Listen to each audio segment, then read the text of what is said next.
We have Ilhan Omar. Ilhan Omar representing the Somalis in Minnesota.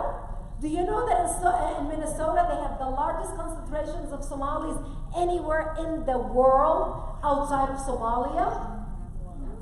And you know they didn't break the border and come here illegally. We imported them as refugees. And this is why I began my presentation talking about preserving our national identity and how you can lose your country before I even get to talking about the border. Because we imported them just like what we did in Lebanon, importing people who did not share our values, who were not even grateful for what the country offered them. Meanwhile, they destroyed Lebanon, turning it into a terrorist hub. How many of you knew that Lebanon used to be majority Christian nation? Raise your hand. Okay, you can tell your age. Boy, can we tell our age with some of the stuff that I'm talking about. Most people don't know that. And so this is what we are concerned about today.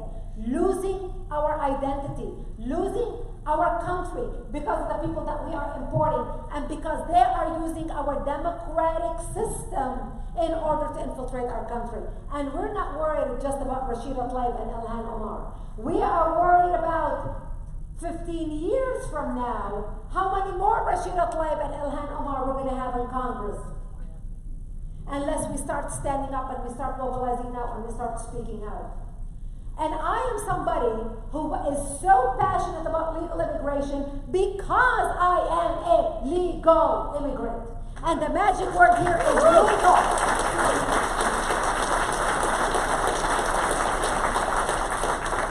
I am all about people having the opportunity to come to America. Many of us in this room came to the United States either as a first generation or your great-grandparents came here. Some people came on the Mayflower or people like me who came on the TWA. But we came here, remember the TWA? Oh boy, are we giving our age? People came here to become a part of the American fabric. We don't care about your color, we don't care about your skin, we don't care about your background, we don't care what faith you practice, as long as you come to the United States to become a part of the American fabric, to contribute to this country, where you believe all people are equal under the law, and the Constitution of the United States is the highest authority in the land. Those are the type of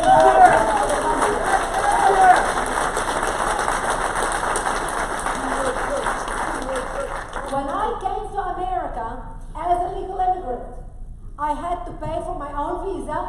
I had to pay for my own airline ticket to get here. I had to pay for my own attorney to do my papers. I had to pay for all my medical testing because I had to go and be poked with needles in different doctor's appointments, and I hated needles because I had to be tested to make sure I'm not bringing tuberculosis into the country, I'm not bringing leprosy into the country, I'm not bringing any diseases into the country. And I gladly did it and paid for it because it was a part of the process to becoming an American. Once I received my green card, I had to study a 2-inch thick book written by the daughters of the American Revolution about America's history, our judiciary system, our Constitution. And I had to pass an exam, written exam as well as a verbal exam in English about America's history, our Constitution, our judiciary system, etc., and pass in order for me to become an American. By the time I became an American, I knew more about America's history than my own American-born husband did.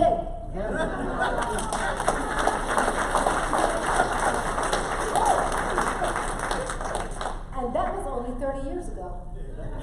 I came to the United States in 1989.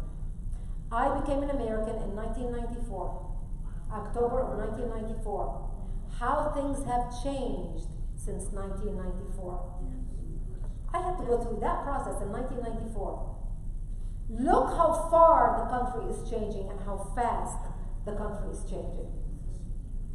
So I'm not here just to worry you. I'm not just here to share problems with you. I'm here to motivate you. I am here to tell you we are here because we love our country. When I look at this room, I see a tapestry of color. I see people from all backgrounds, from all colors, from all personalities, from all everything. People who came here and left their differences aside. People that came to this country to be Americans. We have our problems in this country. Everybody is not perfect, but we all came here to be Americans. We are Americans first and nothing else. I am sick and tired when I hear people say, I'm an African American, and I'm a Mexican American, and I'm Italian American. I am nothing but an American.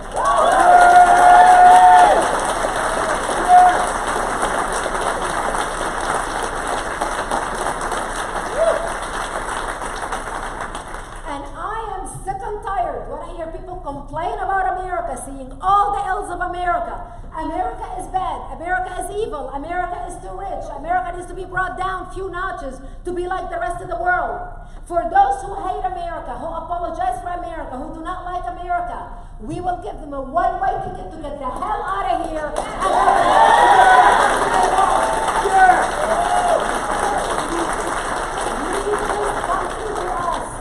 Leave this country to us and let us make America and keep America great.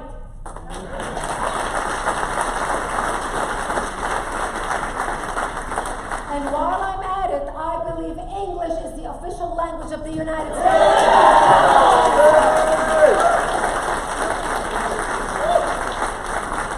You want to come to our country? Learn our language. There's no reason why you are here in this country for 20 years and you still cannot speak English.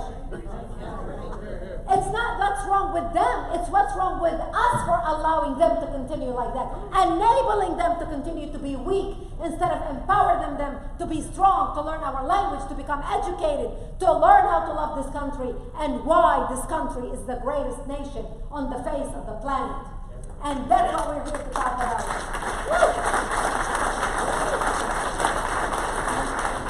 I'm talking to the right people. I like you guys.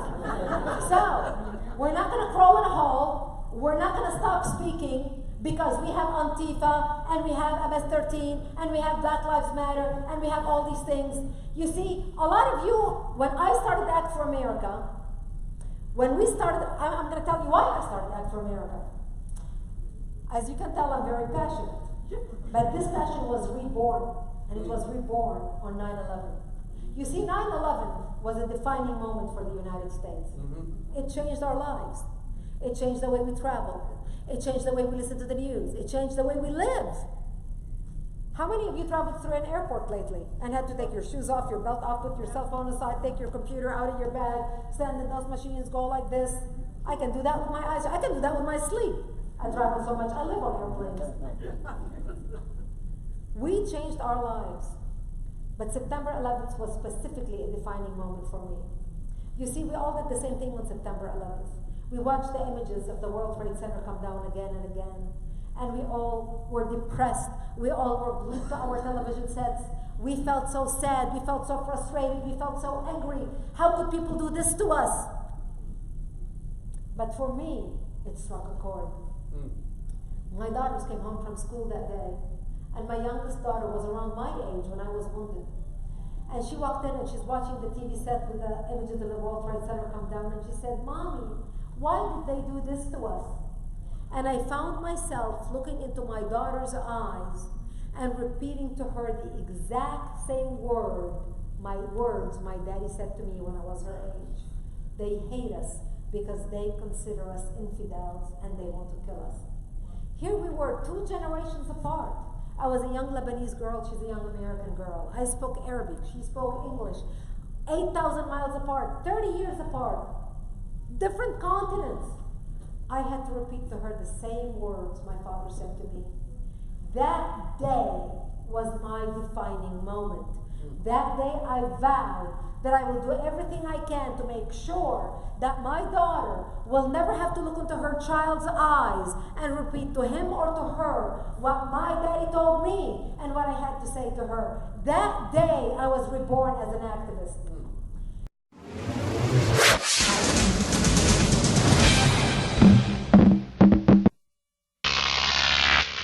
Croc TV.